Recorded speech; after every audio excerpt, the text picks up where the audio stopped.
परभणीत मनोज जरांगे बोलतात, थेट जाऊया. हिंदवी स्वराज्याचे संस्थापक राजे छत्रपती शिवराय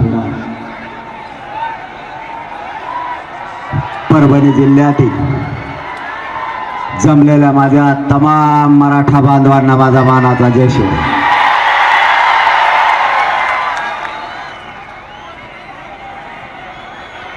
मीडियाच्या बांधवाला बाटल्या मारू नका पाठीमागू.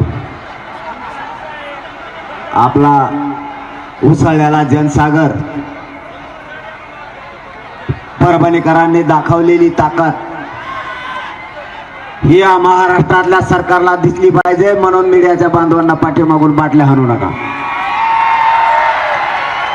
नाही दिसलं तरी चालन, नुसता आवाज आला तरी चालतो. तुम्हाला 100-1 जणांना दिसणार नाही, नका दिसू द्या, आवाज ऐकू आपण. आता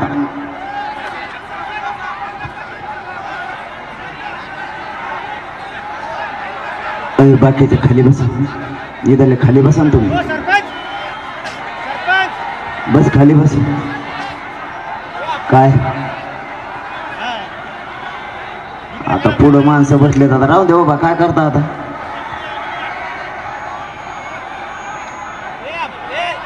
आपण काय रे इकडं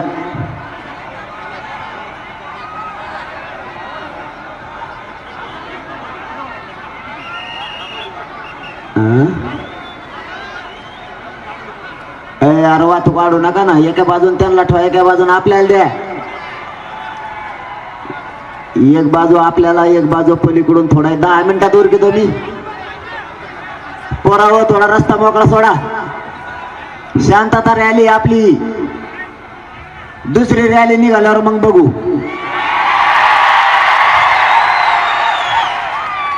रस्ता सोडा, दाना अलीकड सरका.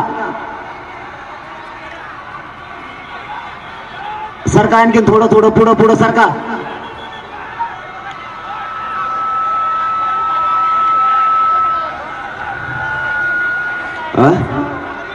नाही आता सगळा खेळच उलटा झालाय. इकडून तुम्ही व्यासपीठात तोंड इकडे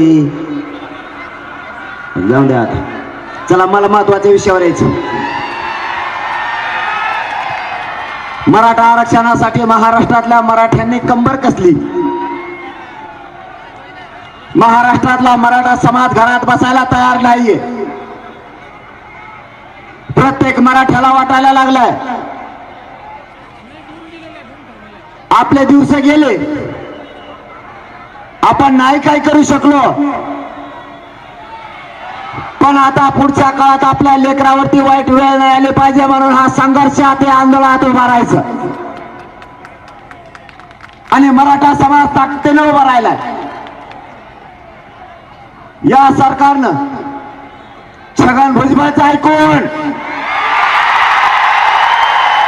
ओबीसीचे काही नेते आपल्या विरोधात घालायचं काम सुरू केलंय.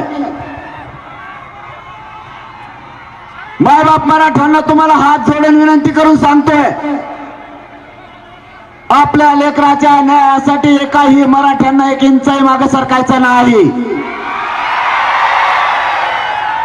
जर आता ही संधी गेली तर पिढ्यांना पार कधीच मराठ्यांना अशी संधी येणार नाही. आरक्षण असून ओबीसीचे नेते आपल्या विरोधात ताकदीनं लढायला लावलेत सरकारनं आणि छगन भुजबळनं. त्यांना एक कळलं नाही, त्यांना आरक्षण असून ते जर ह्या ताकदीनं लढायला लागले तर मग मराठ्याला आरक्षण नसल्यावर मराठे किती ताकदीने उसळतील. आणि आम्हाला शिकवते, यांना अभ्यास नाही. छगन भुजबळ म्हणतो त्याला अभ्यास नाही. मला अरे बाबा, आम्हाला अभ्यास नसता तर कसे होताने पाताने केले महाराष्ट्रात मराठ्यांनी. आम्हाला अभ्यास नाही, पण न मिळणार आरक्षण आणलं का नाही. तो अभ्यास केलेला असून जेलात गेला कशाला कांदे खायला. तुमचं 1-2 सीट पडले तर तुम्हाला एवढ्या वेदना व्हायला लागल्या. आमच्या लेकरांचं आयुष्याचं वाटोळं झालं, आम्हाला किती वेदना होत असतील. आमच्या मराठा समाजाच्या लेकराचं शिक्षणातून आयुष्याचं वाटोळं झालं, तरी तुम्ही आमच्या वेदना जाणल्या नाही. सरकारला या परभणीच्या नगरीतून माझं सांगणं आहे, आमचा अंत पाहू नका. जर का दोरी हातातून निसटली तर हे मराठी कोणाचंच ऐकणार नाही, तर माझा सुद्धा नाही.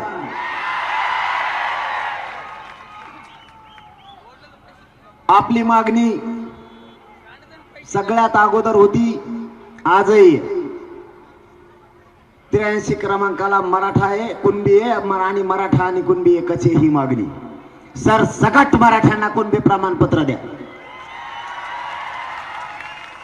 चंद्रकांत दादा पाटलांना हे माहित नसेल, त्यांनी आमच्या मागल्या बाईट काढून बघाव्यात आणि सगळ्या सोयऱ्यांचा काढलेला अध्यादेश वाचून बघावा. त्यावरती काय, या परभणी नगरीतून महाराष्ट्रातल्या सगळ्या मराठ्यांना आणि सरकारला पुन्हा एकदा सांगतो, ज्या मराठ्यांची नोंद सापडली, ज्या मराठ्यांची नोंद सापडली नाही, तुम्ही आरक्षणाचं ऐकायला आले ना, मग शांत बसा ना. दिसणारच नाही याच्या पलीकडे काय होईल. सगळ्यांची इच्छा कशा छगन भुजबळ पुऱ्या होत्या, त्याच्या पुऱ्या होत्यात भावा. त्याडा तेडा कसा नाचतो म्हणून तो भीती दाखवत होता आतापर्यंत ओबीसीच्या मताची. आता मराठ्यांचं मतदानाचा कचका कसा आहे त्यांना कळाल्यामुळं ते आता मराठ्यांच्या नादी नाही लागत.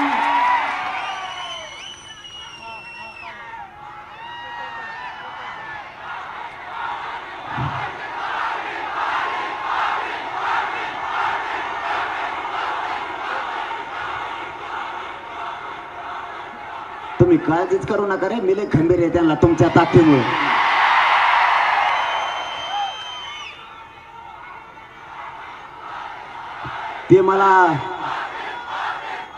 ते मला अडाणी समजी देत.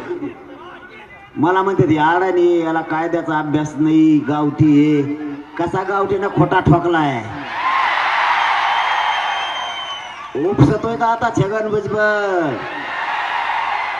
याच्यासाठी सांगितलं होतं, मराठ्यांच्या जीवावर निवडून येऊन मंत्री झालेला आहे, सावध राह.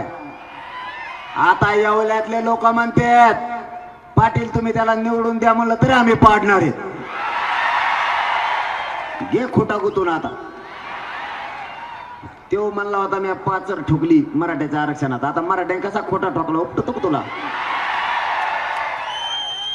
असून दे मी अडाणी, पण मराठ्याला आरक्षण दिलं का नाही.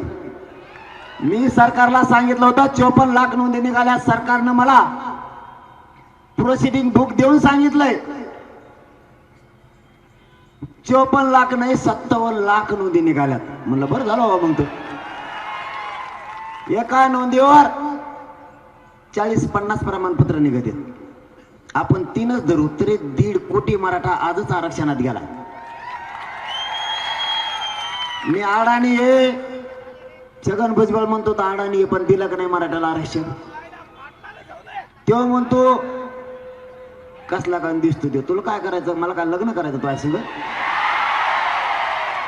मी दिसून देईन कसला बी. तुला दोन्ही कामात हारिलं का नाही मी, तुला आरक्षणात हारिलं, तुला खोटा उपटेन म्हणलं उपटेला का नाही मी.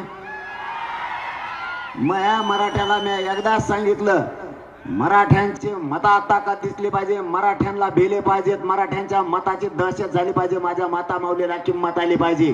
ताकदीनं पाडा.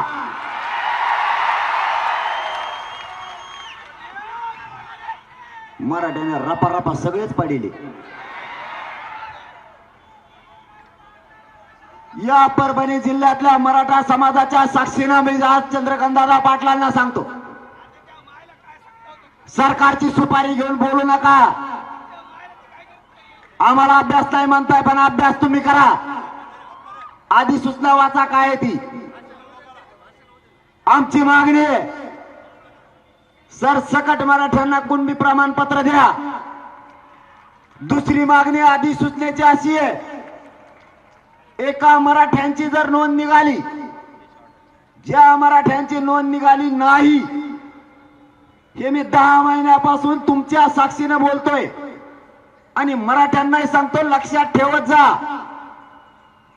ज्या मराठ्यांची नोंद निघाली आणि ज्या मराठ्यांची नोंद निघाली नाही, ज्या मराठ्यांची नोंद निघाली त्याच नोंदीच्या आधारावर नोंद न निघालेल्या मराठ्यांना सुद्धा कुणबी प्रमाणपत्र द्यायचं, सगळे सोयरे म्हणून. चंद्रकांत दादा पाटील गैरसमज पसरायला लागलेत मराठ्यात. त्यांना वाटतंय मराठ्याला काही कळतच नाही. ते काय म्हणतात माहितीये का?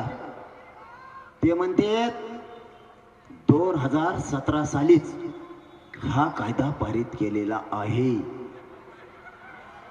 ज्याची नोंद निघाली त्याच्या नातेवाईकाला, सोयऱ्याला दिली जाते. म्हणजे नोंद निघाली की त्याच्या नातेवाईकाला सुद्धा दिलं जातं, सोयऱ्याला सुद्धा दिलं जातं. चंद्रकांत दादा, तुम्हाला सोयऱ्यात नातेवाईकाचा फरकच कळाला नाही. आणखी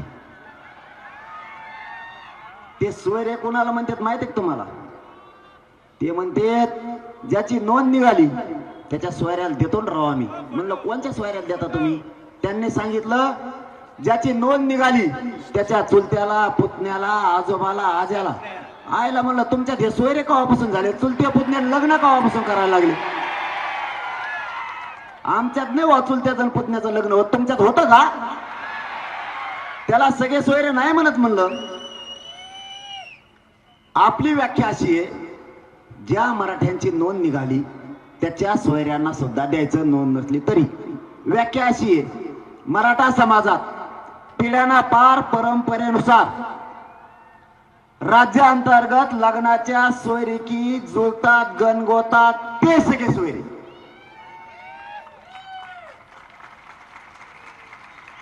आणि ते टिकवायची जबाबदारी सुद्धा तुमची. आम्ही काय सरकारमध्ये नाही, ती सरकारची जबाबदारी. हेही त्यांना सांगितले. आता हे मुद्दा झाला क्लिअर. आपल्याला पाहिजे 13 तारखेच्या आत सगळ्या सोयऱ्यांची अंमलबजावणी आपल्या व्याख्याप्रमाणे. नोंद न निघालेल्या मराठ्यांना आरक्षण आणि कुणबी प्रमाणपत्र देण्यासाठी सगळ्या सोयऱ्याची अंमलबजावणी आपल्या व्याख्याप्रमाणे झाली 13 तारखेला, तरच आपल्याला ती मान्य, नाही तर मान्य नाही.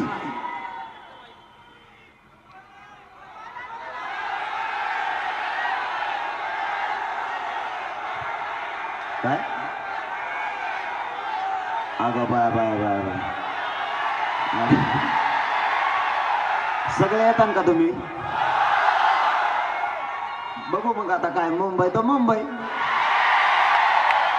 आता त्यावेळेस हा बघ, चूक कोणाची भी होत असती.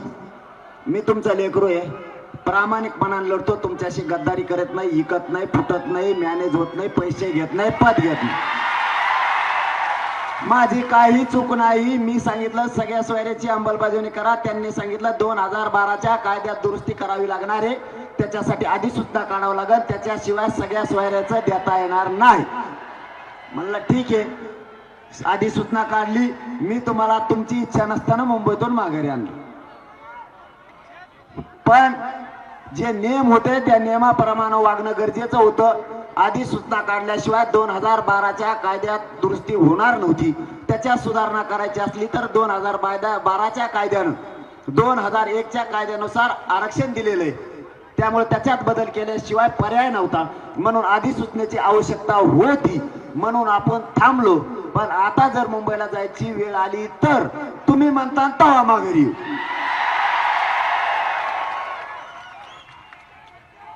आणि आपल्या हातात 2 काम आहेत, तसं काही नाही, टेन्शन नाही घ्यायचं. 2 काम आहेत, इतकं काय गडबड करायची गरज नाही, मुंबईला जायची बी काय गरज नाही. आपल्याला 2 काम आहेत आपल्या हातात. मराठ्याला आरक्षण नाही दिलं 288 पाडून टाकायचे यांचे पुरेचे पुरे, आणि मग मुंबईला जाऊ. आता कसं, मला एक मंत्री म्हणला, तो म्हणे मला लय मोठं बोलायचं होतं तुमच्या संघ बरं का, पण मग डोकं दुखायला लागलंय. कारण तुमची एवढी पब्लिक आणि 11:30 वाजता सुरू झालेलं ही खेळ परभणीत. पुरा महाराष्ट्र परेशान आहे. परभणीतला मराठा लाखो संख्येने उसळलाच कसा. माझ्या गाडीतल्या पोराला नुसते फोन येते, बसायचं का चर्चेला? म्हणलं तुम्हीच बसा. मराठ्याची अशी धास्ती आहे भयानक. तुमचं कौतुक करतो. हिंगोली आणि परभणी जिल्हा ताकदीने या महाराष्ट्रातल्या मराठ्यांच्या लेकरासाठी उभा राहायला तुमच्या मनापासून करतो. माय बापा असेच ताकदीनं राहा. नाही हटत मी, काळजी करू नका तुम्ही. कितीही नेते फुटले, कितीही अभ्यासक फुटले, माझ्या आजूबाजूला रोज माझ्या ताटात खाणारे कितीही फुटले, तरी हा मनोज जरांगे तुमच्याशी आयुष्यभर गद्दारी नाही करणार. कोणी पैशासाठी, कोणी पदासाठी, कोणी सरकारच्या दबावात येऊन जरी फुटलं तरी ह्या मनोज जरांगेने तुम्हाला मायबाप मानलंय. लेकराची आई बापाविषयी जी इच्छा असती, मायबापाची लेकरांकडून जी अपेक्षा असते ती पुरी तुमचं लेकरू म्हणून मी अपेक्षा पुरी केल्याशिवाय धरणीवर हा देह ठेवणार नाही, त्याशिवाय मरण पत्करणार नाही. फक्त सगळ्या पक्षातल्या मराठ्यांना माझी विनंती, सगळ्या पक्षातल्या मराठ्यांच्या लेकराला हे आरक्षण लागणारे, करोडोनं मराठ्यांचे लेकर मोठे होणार आहेत. आरक्षण मिळेपर्यंत कोणीही पक्षाचा भेद आणू नका. पक्षावाल्यांचा ऐकून आपल्या लेकराच्या अन्नात माती घालू नका. आयुष्याचं कल्याण तुमच्या लेकराचं होणार आहे. पिढ्याना पार मराठ्यांचं कायम लेकरांचं कल्याण होणार आहे. अशी संधी आपल्याला नाही यायची मायबापा हो. पुन्हा सरकारने किती प्रयत्न करू द्या, आणि तुम्हाला आणि माझ्या महाराष्ट्रातल्या मराठ्यांना पूर्ण विश्वास आहे, मी माझी निष्ठा कधी चिकू शकत नाही. मी सरकारला कधीच मॅनेज होत नाही. माझ्यावर SIT नेमली तरी मी भेलो नाही, गोळ्या घातल्या तरी भेलो नाहीत. आता माझ्यावर हल्लाही करू शकते तरीही मी भेट नाही. तुम्ही काळजी करू नका, मी हटत नाही. फक्त माझी तुमच्याकडून अपेक्षा तेवढीच आहे की तुमच्या लेकरासाठी, या महाराष्ट्रातल्या करोडो मराठ्यांच्या लेकरासाठी एकजूट फुटू देऊ नका. एवढंच मागणं आहे माझं तुमच्याकडे, बाकी काय नाही. यांनी कितीही एकत्र आले, सरकारने यांना एकत्र आणले. फक्त तुम्हाला माझी हात जोडून विनंती, गावखेड्यातल्या ओबीसी बांधवाच्या अंगावर मराठ्यांच्या लोकांनी जायचं नाही, आणि ओबीसीच्या बांधवांनी सुद्धा मराठ्यांच्या अंगावर यायचं नाही. दुसरं काम, जो ओबीसीचा नेता मराठ्यांना त्रास देईन त्याला या निवडणुकीत पाडल्याशिवाय सोडायचं नाही. मराठ्यांच्या पोरांना त्रास देणाऱ्याला सोडायचं नाही. आयला यांना किती बघा ना, यांची किती कला आहे. यांचं एक पडत यांना इतक्या वेदना झाल्यात. आमचे करोडोने लेकरं आज वेदना सहन करतात, ते नाही दिसत सरकारला. आमच्या 400 450 आत्महत्या झाल्या तरी आम्हाला आरक्षण द्यायना. आमच्या आई बहिणीच्या कंपाळाचं कुंकू पुसलं तरीही आरक्षण द्यायना. मराठ्यांनी एकजुटीनं मतदान केलं तर मराठ्याला जातीवादी म्हणायला लागली. मराठ्यांनी एकजुटीनं आरक्षणाची लढाई लढवली तर मराठ्यांना जातीवादी म्हणायला लागली. तुम्ही कित्येक तरी वर्षापासून एकजुटीनं मतदान करता, आम्ही कधीच जळालो नाही तुमच्यावर. तुम्ही एकजुटीनं मागण्या केल्या, आम्ही कधीच तुम्हाला जातीवादी म्हणलो नाही. मराठ्यांनी एकदा काय एकजुटीनं लढा उभा केला तर तुम्ही त्याला जातीवादी ठरवलं. म्हणून तुम्हाला या परभणी नगरीत मी सांगण्यासाठी आलोय, ते जर जातीसाठी कट्टर असतील तर हा मी सुद्धा जातीसाठी कट्टर आहे.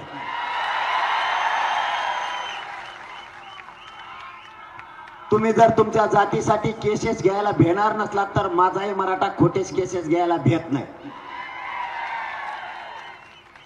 तुम्हाला आरक्षण नसून तुम्ही एवढ्या ताकदीनं लढायला लागले, मग आम्हाला आरक्षण नसल्यावर भाऊ आम्ही किती ताकदीनं लढणार. आज बघितले की नाही महाराष्ट्राने परभणी. म्हणून मुख्यमंत्री साहेबांना सांगतो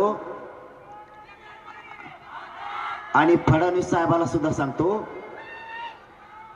फडणवीस साहेबांचं एक म्हणणं आहे ते तुम्हाला सांगतो, थोडं शांत चित्तानं ऐका. फडणवीस साहेबांचं असं म्हणणं आहे, आमच्याबद्दल गैरसमज पसरविण्यात आला. काय गैरसमज पसरला मी तुमच्याबद्दल? पण पसरलेला गैरसमज आणि पसरवलेला तो नेरेटिव्ह मी भरून काढणार, असं फडणवीस साहेब म्हणते. काय गैरसमज पसरला, काय चुकीचं सांगितलं? तुम्ही पाठीमागं तुमचं सरकार होतं त्यावेळेस तुम्ही काय म्हणले? पहिल्या कॅबिनेटला धनगर बांधवाला आरक्षण देतो, दिलं का? काय चुकीचं बोललो मी? धनगराला आरक्षण द्या एसटीतून म्हणलो, काय चूक केली? आमच्या आई बहिणीच्या डोक्यात गोळ्या घातल्या, काय चुकीचं समाजाला सांगितलंय? काय गैरसमज पसरला? ही गैरसमज आहे. गोळ्या नाही घातल्या तुमच्या पोलिसांना. आमच्या आई बहिणीचे डोके फुटून रक्ताच्या थारोळ्यात आमचे 5-5 वर्षाचे लेकरं नाही पडले का? आमच्या 70 वर्षाच्या आजीचं कंबर मोडलं तर तिला आत्ताही उठता येत नाही, हे खरं नाही का? मराठ्यांना आरक्षण दिलेलं तुम्हीच घालवलं, हे खरं नाही का? 83 क्रमांकाला ओबीसीच्या यादीत कुणबी म्हणून मराठा जात घातली. मराठा आणि कुणबी एकच आहे. सुशील कुमार शिंदे सरकारनं तोच आधार घेऊन मराठ्यांना कुणबी आणि मराठा म्हणून अध्यादेश काढला. हे खोटं आहे का? मराठा काय चुकीचं बोलतोय? 180 जाती आरक्षणात घातल्या गेल्या. त्याच्यानंतर आता 350 ते 400 जाती ओबीसी आरक्षणात झाल्या. एक जात अगोदर आरक्षणात घातली, बाकीच्या घातलेल्या जाती ह्या पोट जाती, उपजाती म्हणून घातल्या. एक माळी समाजाची जात घातली, त्याच्यानंतर सगळ्या माळी समाजाची जात त्याच माळी समाजाच्या आधारावर घातली. एक बागवान घातला, त्याच आधारावर बाकीचे घातले. ज्या जाती घातल्या गेल्या अगोदर एक नंतर सगळ्या घातल्या, त्यांचे व्यवसाय सारखे आहेत म्हणून माळ्यांचा जो व्यवसाय तोच दुसऱ्या माळ्यांचा व्यवसाय म्हणून सगळा माळी समाज आरक्षणात घालण्यात आला. मग कुणबींचा आणि मराठ्यांचा व्यवसाय एकच आहे, शेती. मग मराठ्यांची पोटजात कुणबी होत नाही का? काय चुकीचं बोललो आम्ही? फडणवीस साहेब काय चुकीची बातम्या दिल्या? तुम्ही सांगितलं होतं अंतरवालीतल्या माता मावल्यावर झालेल्या केसेस अंतरवालीसह राज्यातल्या सगळ्या माग घेतो. फडणवीस साहेब तुम्ही आणखीनही छगन भुजबळचा ऐकून केसेस माग घेतल्या नाही, उलट 1 लाख केसेस मराठ्यावर तुम्ही जास्त केल्या. मराठ्यांना हे कळतंय. तुम्ही चाल करायला लागले आणि ओबीसीचे नेते आमच्या अंगावर ते घालायला लागला. भाजप मधल्या सगळ्या मराठ्यांना माझं आव्हान आहे, आम्हाला राजकारण नाही करायचं. तुम्ही सगळे जण मिळून भाजप मधल्या सगळ्या मराठ्यांच्या नेत्यानं, आमदारानं, मंत्र्यानं आणि पदाधिकाऱ्यांनी फडणवीस साहेबांकडे जाऊन बसा. आम्ही तुमच्या फडणवीस साहेबाच्या विरोधात नाही बोलत, कारण ते फडणवीस साहेब तुमचे, तुम्ही जातीला नाही मानत असं म्हणतात लोक. म्हणून मराठ्यांच्या नेत्यांनी भाजप मधल्या त्यांनी तुमच्या फडणवीस साहेबाला सांगावं की फडणवीस साहेब त्यांचं आरक्षण देऊन टाका, ठरलेलं द्या. आम्ही फडणवीस साहेबाच्या, शिंदे साहेबाच्या विरोधात बोलत नाही. जाहीरपणानं परभणीच्या मराठा बांधवांच्या साक्षीनं सांगतो की भाजप मधल्या मराठ्यांच्या आमदारांना आणि मंत्र्यांना आमच्या ठरलेल्या 9 मागण्या, मराठा आणि कुणबी एकच आहेत, 3ही गॅजेट लागू करा, आम्हाला बोलण्याची आवश्यकता नाही. दुसरी मागणी, भाजपातल्या सगळ्या मराठ्यांना, राष्ट्रवादीच्या, शिवसेनेच्या, काँग्रेसच्या सगळ्या मराठ्यांच्या आमदारांना, पदाधिकाऱ्यांना, खासदारांना आणि मंत्र्यांना आव्हान आहे आणि आमची विनंती सुद्धा आहे शेवटची, ओबीसीचे सगळे नेते मराठ्यांना आरक्षण मिळू नये म्हणून सगळ्या पक्षातले एक झालेत. भाजपातल्या, राष्ट्रवादी, शिवसेना, काँग्रेस मधल्या सगळ्या मराठ्यांच्या नेत्यांनी मराठ्यांच्या पाठीशी ताकदीनं उभा राहावं ही तुम्हाला विनंती आहे. आणि जर तुम्ही नाही राहिले तर पुढे निवडणूक आलेले मराठे काय करते त्याची जबाबदारी माझी नाही. आमच्या लेकरासाठी आम्ही गोरगरीब मराठे कोणत्याही थराला जाऊ शकतो. माझी मायबापाव, तुम्हाला शेवटी तुम्ही सकाळपासून या परभणीच्या नगरीत आलेले आहेत. तुमचा मला जास्तीचा मुद्दाम वेळ घ्यायचा नाही. तुम्हाला फक्त एवढंच सांगायला आलोय, आपल्याला त्यांचं टेन्शन ना घेऊ तुम्ही, त्यांचं टेन्शनच घेऊ नका तुम्ही.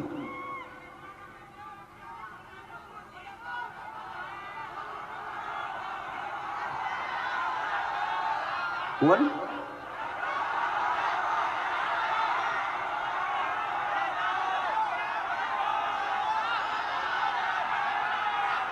मी आता गाडीत बसल्या बसल्या काय झालं, 2-4 बिस्किट आणि वडापाव खाऊन बघितला कसला, मग डोकं दुखायला लागलं. त्याच्यामुळे मला जास्तीचा बोलता यायला नसतं. मला तुमच्याशी सविस्तर बोलायचं होतं, पण एवढं डोकं दुखायला लागलं. आम्ही सकाळी थोडं जेवलो होतो आणि माझं जर काही खाल्लं असं अचानक ना तर माझं शरीर मला नाही साध्य. मला एवढा पायऱ्या चढायला सुद्धा 25 मिनिटं लागतात. मी तुम्हाला खोटं नाही बोलणार माय बापा, माझ्या शरीराची एवढी चालणी झाली भयानक की माझं शरीर भयानक त्रास देत आहे मला आता. पण मी तुम्हाला आता मायबाप मानलेलं आहे. लेकरू म्हणून माझ्या खांद्यावर तुम्ही जबाबदारी दिलेली, तर तुमच्या लेकराच्या डोक्यावर आरक्षण देऊन गुलाल टाकूस तर मी नाही हटत. या अपोषणामुळं शरीर इतकं भयानक त्रास देत आहे की मला पायऱ्या चढताना उतरताना सुद्धा माणसाचा आधार घ्यायची वेळ आली. आता पहिल्यांदा मला माणसाचा आधार घ्यायची वेळ येत नव्हती, परंतु आता मला चढताना आणि उतरताना माणसाचा आधार घ्यावा लागतो. कारण या शरीरातलं पूर्ण रक्त कमी झाल्यामुळं आणि कधी माझा पाय ताठण किंवा कधी हात ताठण, कधी मुंग्या येत्या सांगता येत नाहीये. पण मी तुम्हाला आता शब्द दिलेला आहे की मी माझ्या मराठा समाजाच्या लेकराला मोठं केल्याशिवाय नाही हटणार. माझा जीव जरी गेला आणि मी ठरवलंय, माय मावल्या हो, मी ठरवताना ठरवलंय की मरणाच्या शेवटच्या घटका सुद्धा मोजायची वेळ आली तरी समाजासाठीच मोजायची, आपण समाजाची गद्दारी नाही करायची. मी गद्दार म्हणून मरणार नाही, समाजाची फसवणूक केली म्हणून मरणार नाही. तुमच्याच खांद्यावरती तुमच्याच पायाशी मला मरण यावं, पण मराठ्यांच्या लेकराला न्याय देऊनच यावं. मी दिलेला शब्द खरा करणार आहे. तुम्ही माझ्यावर विश्वास ठेवलाय, तुम्ही लाखोच्या संख्येने एकत्र एका हक्केवरती येतात. तुमची ताकद मला काही केल्या वाया नाही जाऊ द्यायची. तुमचा विश्वास मला ढळू नाही द्यायचा. मला कितीही त्रास झाला, माझ्यावर कितीही संकट आले, मला कितीही उघडं पाडण्याचा प्रयत्न केला, तरी मी तुम्हाला दिलेला शब्द कायम पाळणार आहे. कारण समाजच माझ्यासाठी सगळ्यात मोठी संपत्ती. पैसे कमवून आणि तुमच्या जीवावरती पद कमवून कोणाच्या पाय चाटून जगणार नाही, पण इमानदारीनं तुमच्या पायावरती मरायला मी तयार आहे. पण कोणाच्या पाय चाटून मी नाही जगू शकत, कारण मी जातवान क्षत्रिय मराठा आहे. मी दिलेला शब्द मोडत नसतो आणि मला पैशाची, संपत्तीची आणि पदाची नाही गरज. मला तुम्हीच मोठी संपत्ती आहे आणि तुम्हीच मोठं पद माझ्यासाठी. माझ्या कुटुंबावरून जरी नागर फिरला असला, माझं कुटुंब उघड्यावर पडलं असलं, तरी मी तुम्हाला कुटुंब मानलं. मी तुमच्यात माझं कुटुंब बघतो, माझे मायबाप मी तुमच्यात बघतोय. तुम्ही मला नुसते दिसलात बी तरी पण माझं किती दुखत असलं तरी मला 10 हत्तीचं 100 हत्तीचं बळ माझ्या अंगात येत आहे. आपलं माया लेकराचं नातं झालंय, आपलं इतकं नातं घट्ट झालंय की समाजाला माझ्याशिवाय आणि मला समाजाशिवाय एक तासही मध्ये जात नाही की एकमेकाची आठवण नाही झाली. मी तुमचा मुलगा म्हणून सगळ्या अपेक्षा आणि तुमच्या सगळ्या इच्छा पूर्ण करण्याचं काम करतोय. मला पूर्ण चारी बाजूने घेरण्याचा प्रयत्न सरकारनं केलाय. छगन भुजबळच्या माध्यमातून यांनी माझ्या अंगावरती अनेक ओबीसीचे नेते घालायचा प्रयत्न केलाय. सरकारनं अनेक केसेस करायचा प्रयत्न केलाय. यासाठी माझ्या विरोधात लावली. आपल्या आसपासचीच फोडून माझ्या विरोधात पत्रकार परिषदा घेऊन मला बदनाम करायला लावलंय.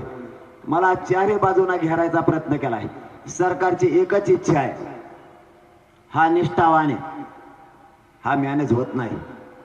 याला काही करून बदनाम करा, पण याला मराठ्यांपासून बाजूला सरका. जर हा बाजूला सरकला नाही तर ह्यो मराठ्यांना मोठं केल्याशिवाय सोडणार नाही. याला पहिलं बदनाम करा. म्हणून माझ्या समाजाला माझं एकच म्हणणं आहे, आपली जात आणि आपले लेकरं मोठे करायचे. या परभणी जिल्ह्यातल्या मराठा समाजाच्या साक्षीनं महाराष्ट्रातल्या मराठ्यांना जाहीरपणानं आवाहन करतोय, मायबापा एक दिवस काम सोडा, पण स्वतःच्या मुलासाठी आणि जातीसाठी एकत्र या. एक दिवस सगळे काम बंद ठेवा, नोकरदार वर्गानं ठेवा, व्यावसायिक मराठ्यांनी ठेवा, शहरातल्या सगळ्या मराठ्यांनी एक दिवस आपले घर बंद करून लेकरा बाळासह या आंदोलनात सहभागी व्हा. आपल्याला आपल्या मराठ्यांना न्याय द्यायचा आहे. ते आरक्षण असून एकत्र आलेत तर आपल्याला आरक्षण नाही, आपले लेकर अधिकारी झाले पाहिजेत. आपल्या हे मराठ्यांचा लेकरू अधिकारी बनला पाहिजे, स्वप्न आपलंय. काही बापाने कष्ट करून लेकर शिकवलेत, पण आरक्षणानं मराठ्यांच्या लेकराच्या स्वप्नाचा घात केलाय. प्रत्येक आई बापाला वाटतं की माझं लेकरू मोठं झालं पाहिजे. आम्ही त्रास सहन केला, आमच्या वेळेस आरक्षण नव्हतं, पण आता आपण आरक्षण मिळून आपल्या पुढच्या पिढ्या चांगल्या करूयात, मोठ्या करूयात. यासाठी ताकदीने एकजूट राहा. आरक्षणामुळे बाकीच्यांचे सगळ्यांचे लेकर मोठे झालेत. आपल्या लेकराचं काय? आपले पोरं नोकऱ्याला लागत नाहीत, आपल्या पोरांना उच्च शिक्षण नाही, नोकरीला असणारे मराठे यांनाही पाठ्या मिळत नाहीत. उच्च कॉलेज आपल्याला नाहीत, उच्च केंद्रीय कॉलेज आपल्याला नाहीयेत, उच्च शिक्षण नाहीये. प्रत्येक आई बापाला वाटतं माझा पोरगा कलेक्टर झाला पाहिजे, इंजिनियर झाला पाहिजे, माझी मुलगी डॉक्टर झाली पाहिजे. प्रत्येकाला वाटतं माझाही PSI झाला पाहिजे, माझी मुलगी माझाही मुलगा तहसीलदार झाला पाहिजे. माय बाप मराठ्यांनो, आरक्षणाशिवाय पर्याय नाही. नुसतं गाफील राहू नका. माझा नेता आणि माझा नेता एवढंच आपलं आयुष्य नाहीये.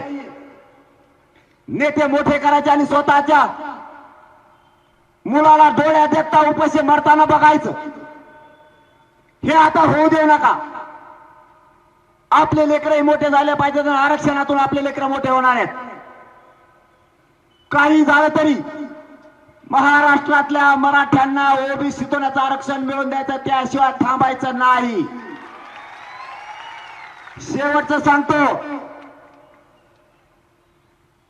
ताकदीने एकजूट राहा, ताकद विखरू देऊ नका.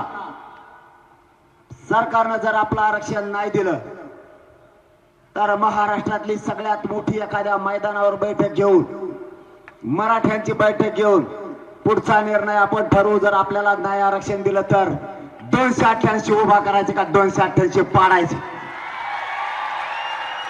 100% मतदान करायला मराठ्यांनी सुद्धा शिका. आपली काय एकजुटी आता बऱ्याच जणांनी बघितली, ते याच्यात हुशार झालेत. आणि आजची परभणीची रॅली बघून मला तरी वाटतं सरकार 13 तारखेच्या आत आरक्षण देईल. आणि जर नाही दिली तर परभणी जिल्ह्यात आणि महाराष्ट्रातले 288 गेले म्हणून समजा.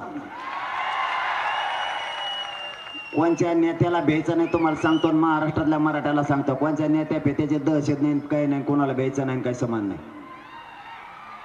गोरगरीब मराठ्यांची ताकद वाढली पाहिजे, गोरगरीब मराठ्यांची शक्ती वाढली पाहिजे. माझं स्वप्न आहे, शेवटचा मुद्दा सांगतो आणि आपण समारोप करूया. माझं स्वप्न आहे मराठ्यांना आरक्षण देऊन मराठ्यांच्या लेकरावरती IPS IS दर्जाचे अधिकारी झालेले वर्दी चाललेली मला बघायची.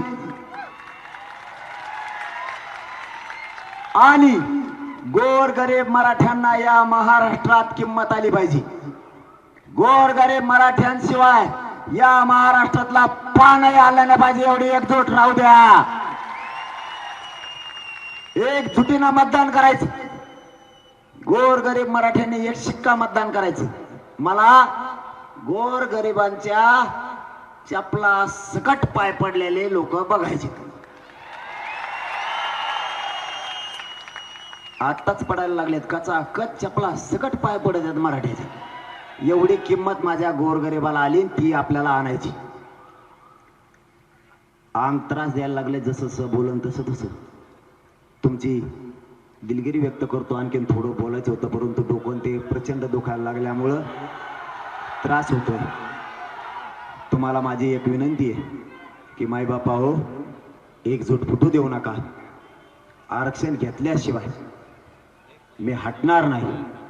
वेळेप्रसंगी या महाराष्ट्रातल्या मराठा समाजाच्या लेकरासाठी मला माझं बलिदान द्यायची वेळ आली तरी मी देईल, पण तुमच्या लेकराला आरक्षण दिल्याशिवाय एक इंच मागे सरकणार नाही. हा शब्द तुम्हाला देतो आणि थांबतो. धन्यवाद. जय शिवराय.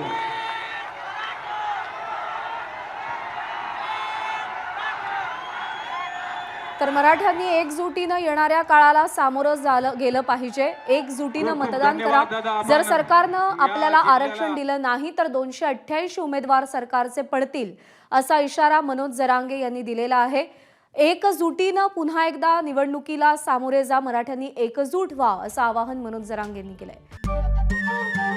नमस्कार. मनसुद्धा तुझं ही वेगळ्याच प्रकारची मालिका तुम्हा सगळ्यांना खूप आवडली होती. याचा दुसरा सीझन कधी येणार अशी विचारणा झाली. प्रतीक्षा संपली आहे मित्रांनो. येतोय मनसुद्धा तुझाचा दुसरा सीझन. होई मन सुद्धा तुझं.